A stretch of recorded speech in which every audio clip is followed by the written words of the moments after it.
So a couple of months ago, Skip the Tutorial uploaded a video entitled "Can you beat Undertale without moving your soul in a fight?", which took on the challenge of beating Undertale without dodging.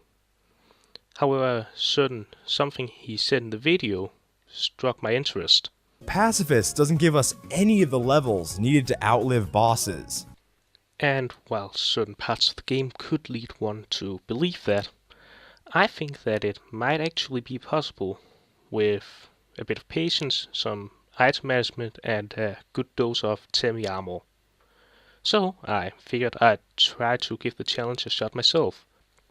So the rules are pretty straightforward. Beat the game through Pacifist without dodging.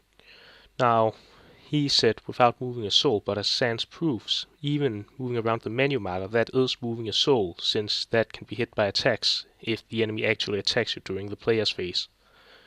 So just without dodging, or as I call it, without acting on the enemy's turn. So starting off, I name the fallen human Kara, and meet Flowey. Get attacked by Flowey, get saved by Toriel, and get guided through the beginning parts of the ruin. Then, after having tried the beginnings of the ruins, I get abandoned by Toriel, who is not really acting like a responsible parent. And after wandering a bit, I run into the first mini-boss. Emphasis on mini, there's really nothing challenging about Napstablook. So, after cheering them a bit, I get to just go on. I don't even need to spare. Afterwards, I buy a spider donut because I felt like it. And then I went to Toriel's house and got a pie from her. I then asked her how to leave the ruins, and she told me that I'd have to fight her. So by pressing spare a lot, I got past this boss battle, since Toriel will quite literally stop attacking once your HP goes down to 2, which does make her a breeze for the dodgeless run. So after hugging Toriel goodbye, I leave the ruins, meet Sans the Skeleton, witness Papyrus's entry while hiding behind a conveniently shaped lamp, stashed my precious pie and spider donut in a box, and embark to explore Snowden. I encounter Doggo, who can be spared with a stick, just like all other dog bosses in Snowden. So I won't really be talking about those. I get thrown into a gauntlet of super difficult puzzles made by Papyrus and Sans, and then I reach the town Snowden, and at the exit of the town awaits the second boss of the game, Papyrus the Skeleton. Now, much like Toriel, Papyrus is completely free. If you lose to him 3 times, he'll just spare you automatically without even needing to fight him again. I then go on a date with Papyrus, and yes, I'm technically moving my soul, but it's not in a fight, and I'm not acting on the opponent's turn, so it's kind of okay under both rule sets. And after that, I go on to the Waterfalls. In the Waterfalls, I find a to-do, I fail a puzzle, and then I go on to meet Undyne, go to the artifact room, where I've tried to pick up an artifact, but I just get some dumb dog residue instead. And finally, I get plummeted down to meet the Mad Dummy. And Mad Dummy is the first real roadblock on this challenge run, and probably also one of the most difficult ones. In order to beat Mad Dummy, you first have to bait a bunch of its attacks into hitting it, and then when it goes on to phase 2, just survive for a set amount of turns. Now, my original strategy was to come in and use healing items for the beginning parts, and then dog residue to generate more healing items mid-battle, but it turned out to be insufficient. And now I had a problem, because I couldn't really go back from here. This was a one-way trip. So I did the only logical thing. I replayed the whole game up until the point where I find Mad Dummy, but this time I ensured that I had an inventory full of bicycles. Now, bicycles are a practical item to have, because you can heal with them twice. So even if they only heal 11 HP, that's still better than other items when it comes to just having healing for as long as possible. That being said, Mad Dummy was still no pushover. I found that the best inventory to enter with is 6 bicycles and 2 astronaut foods. Now, normally you'll have to dodge an attack in order to juke it into hitting Mad Dummy, but because you can't move, it's just pure RNG if it'll hit Mad Dummy after it hits you, which makes the dodgeless version of the challenge, the boss battle, incredibly tedious. But it is possible. Now, first of all, Mad Dummy uses a volley of attack that deals 1 damage per bullet, and you'll get hit 5 times, and it'll use this until it's been hit the first time. After that, it switches over to a pattern where it shoots you for 15 damage each turn. So, because 5 plus 15 is 20, you have to heal after the first volley. And because the bicycle only heals 11, the 15 damage will eventually be able to deal enough damage that a bicycle can't save you, and you have to use the astronaut food instead. After it has been hit enough times, it'll switch over to a different pattern, which can be seen by it starting to move around the screen, and now this pattern is technically harder to dodge, but it will actually deal less damage if you're playing dodgeless, so that's pretty beneficial. Survive that for long enough and it will start its final phase, where it comes with the dummy pots, and now it's a set pattern for a set amount of turn before it just ends because Napstablood comes and cries on Mad Dummy. The final attack will deal 17 damage in 1 turn, so make sure you're stocked up on health at that point. And even with the correct inventory, RNG can be harsh on you, so don't be discouraged if you don't win this one on the first try. It is difficult. Mad Dummy will then say that you can't hurt it and it can't hurt you, but that's very wrong because Mad Dummy can hurt you. But formalities aside, that's the Mad Dummy boss.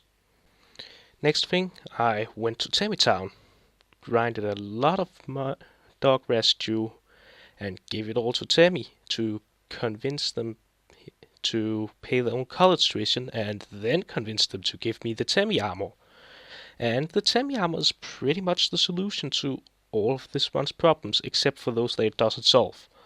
The Tammy armor will give you passive health regen, increase your invulnerability frames, and it just has massive stats, which all in all is a huge help.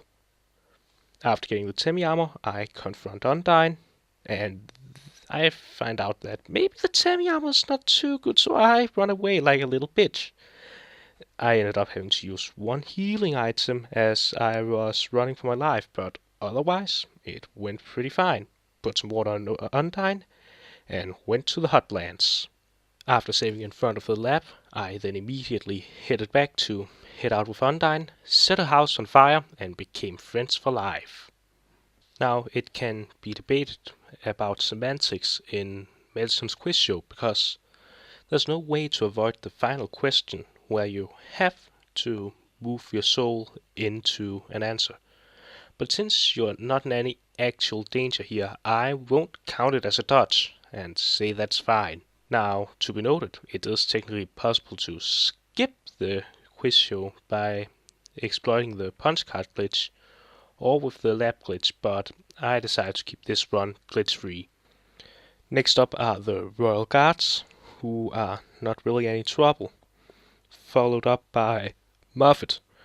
And for Muffet I decided to enjoy that nice spider donut I'd bought earlier, and then she had the audacity to accuse me of stealing it. But after clearing up the misconception, she just spared me immediately, so that was neat.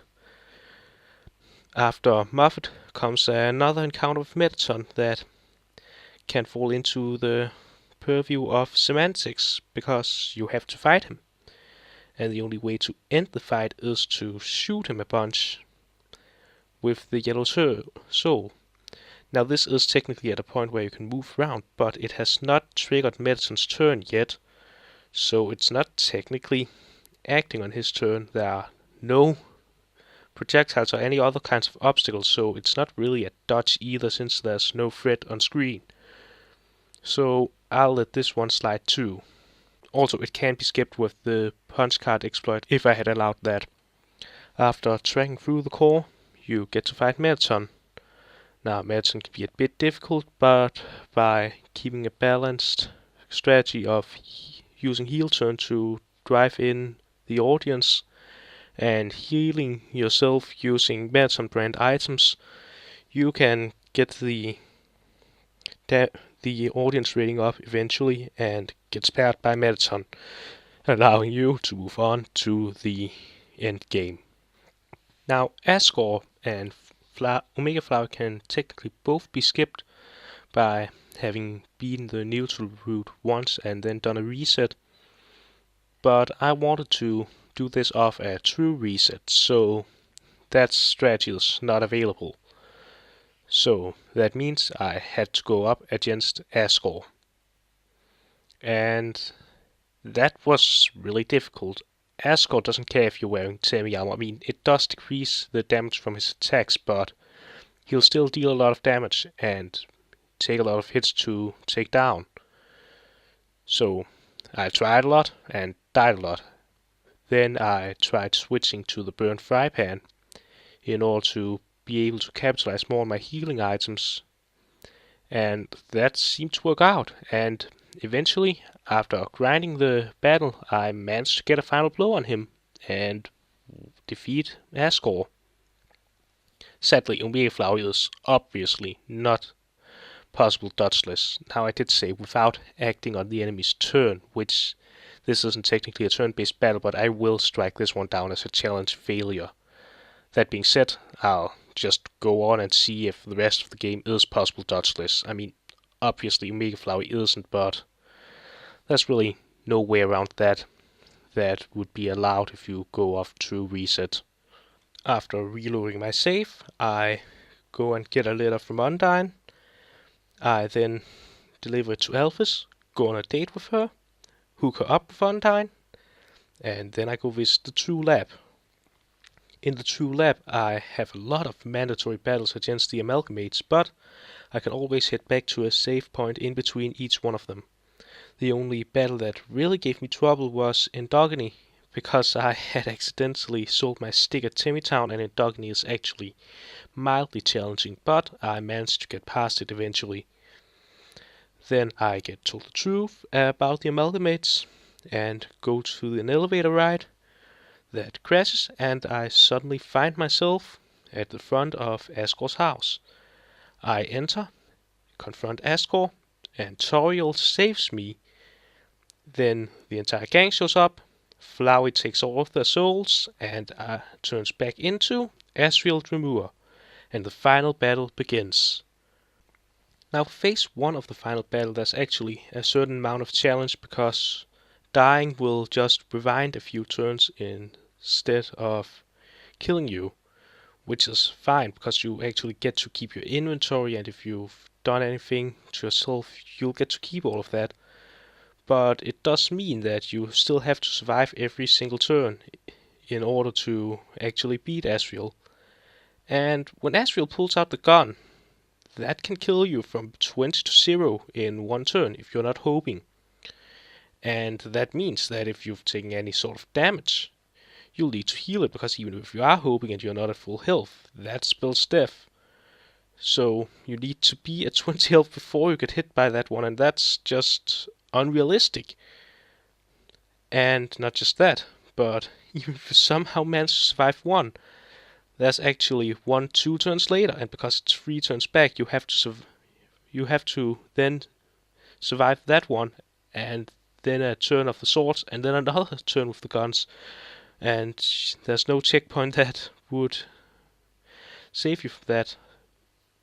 But I actually logged out. I still had my torn notebook in my inventory, and I was not supposed to have that. That was a complete accident that I had it, but it saved my butt, because the increased invincibility frames did actually allow me to survive the attacks and make it onto phase 2. And in phase 2, dying doesn't rewind time, so from here on out, it's completely free because saving the souls isn't really. That text won't kill you, and after saving the souls, it's just a final struggle against Asriel in order to save him, and then he destroys the barrier, and everyone gets to escape the underground. And that's the Undertale True Pacifist ending, achieved almost dodgeless. Dodgeless following the rule set forth by Skip the Tutorial, so that's at least something. Alright, so in my opinion, the top 5 toughest are: number 5 goes to Endogeny, but that's entirely my fault. Then number 4 probably goes to Asriel. Number 3 probably goes to Metaton. Number 2 to Mad Dummy, and number 1 to Asgore. Either way, that was the dodgeless challenge of Undertale True Pacifist. Thanks a lot for watching.